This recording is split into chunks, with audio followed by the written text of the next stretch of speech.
சர்ச்சைகளை மறைப்பதற்காக Tajuddin விவகாரம் பிரசாரம் என்பதான ஒரு கருத்தினை வெளிப்படுத்தியிருக்கின்றார் பாராளுமன்ற உறுப்பினர் நளின் பண்டார.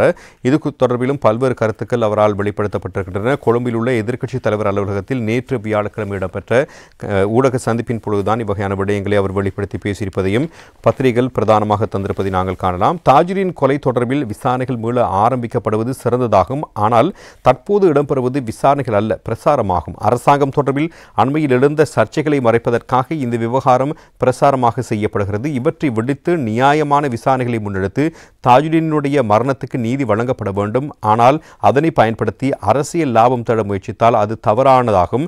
மறுபுறம் பாதாள உலக குழுக்களின் செயற்பாடுகளும் இன்னும் முழுமையாக நிறைவுக்கு கொண்டு வரப்படவில்லை.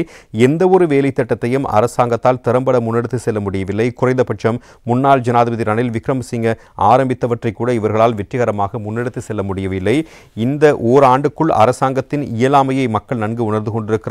இன்னும் ஓராண்டு செல்லும் பொழுது இவர்களது உண்மையான முகத்தை மக்களால் மிக தெளிவாக உணர முடியும்.